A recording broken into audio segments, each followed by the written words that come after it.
हरे कृष्ण, जय माता दी। हिंदू धर्म में नवरात्रि पर्व शक्ति और साधना का अनपूर्ण संगम है। वर्ष में नवरात्रि का पर्व 4 बार आता है, जिसमें चैत्र मास की नवरात्रि विशेष आध्यात्मिक महत्व रखती है। चैत्र शुक्ल प्रतिपदा से प्रारंभ होने वाली यह नवरात्रि नव संवत का भी आरंभ मानी जाती है। इसी दिन से वातावरण में सकारात्मक ऊर्जा का संचार होता है और भक्त जन 9 दिनों तक माँ दुर्गा के विभिन्न स्वरूपों की उपासना करते हैं। पंचांग के वर्ष इस वर्ष चैत्र शुक्ल पक्ष प्रतिपदा 19 मार्च प्रातः 6:52 से आरंभ होकर 20 मार्च को प्रातः 4:52 तक रहेगी। उदय तिथि के अनुसार नवरात्रि का शुभ आरंभ 19 मार्च से होगा। 9 दिनों तक चलने वाले इस पावन पर्व का समापन 27 मार्च को रामनवमी के दिन होगा। तो इसी वीडियो के माध्यम से आज नवरात्रि की पूजा विधि, नवरात्रि में किस मंत्रों का जाप करना चाहिए और कौन सी देवी का किस दिन स्मरण करना चाहिए, संपूर्ण जानकारी आपको इसी वीडियो के माध्यम से प्राप्त होने वाली है।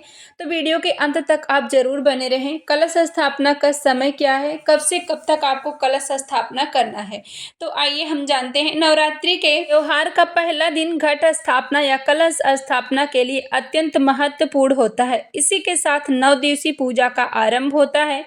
इस वर्ष घट स्थापना यानी कलश स्थापना का जो समय है प्रातः काल 6:52 से 7:43 तक रहेगा। यह विशेष शुभ योग है।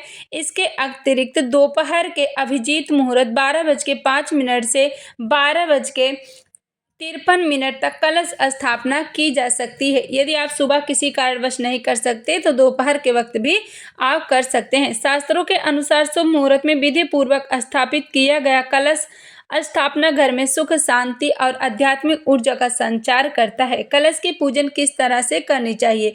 नवरात्रि के प्रथम दिन प्रातः ब्रह्म मुहूर्त में उठकर स्नान करें, स्वच्छ वस्त्र धारण करें, पूजा स्थल को गंगा जल से शुद्ध करें, लाल वस्त्र बिछाएं।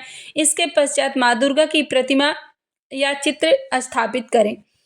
एक मिट्टी के पात्र में स्वच्छ मिट्टी भरकर उसमें जौ बोएं।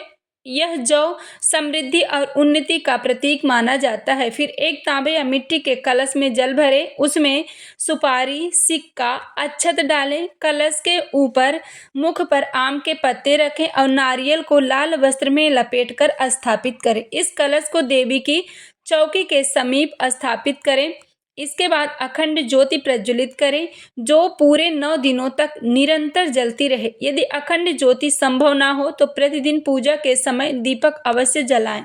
पूजन के समय ओम ऐं ह्रीं क्लीं चामुंडाय विच्चे मंत्र का श्रद्धा पूर्वक जप करें। साथ ही दुर्गा सप्तशती का पाठ करें और अंत में आरती के साथ पूजन संपन्न करें। दुर्गा सप्तशती का पाठ मां अम्बे की कृपा प्राप्त करने सर्वोत्तम साधन माना गया है। यह पाठ मानसिक शक्ति को बढ़ाता है और भय बाधाओं और नकारात्मक ऊर्जा से रक्षा करता है। नियमित पाठ से बाधक के जीवन में आध्यात्मिक विकास बढ़ता है और शत्रु बाधाएं दूर होती हैं। ऐसा माना जाता है कि यह पाठ रोगों से रक्षा करता है तथा मन को शांति प्रदान करता है। जो भक्त श्रद्धा और विश्वास के साथ इसका पाठ करता है उसके जीवन में सकारात्मक परिवर्तन आता है। और चैनल पे आप पहली बार आए तो चैनल जरूर सब्सक्राइब करें। आपको रोजाना दुर्गा सप्तशती और 9 दिनों तक पाठ सुनाया जाएगा, तो आप प्रत्येक रोज सुबह के वक्त पाठ को सुन सकते हैं।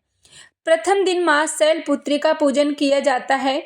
द्वितीय दिन माँ ब्रह्मचारिणी का पूजन किया जाता है। तृतीय दिन माँ चंद्रघंटा का पूजन किया जाता है। चौथे दिन माँ कुष्मांडा की पूजा की जाती है। 5वें दिन माँ स्कंद माता की पूजा की जाती है। 6वें दिन माँ कात्यायनी की पूजा की जाती है। 7वें दिन माँ कालरात्रि की पूजा की जाती है।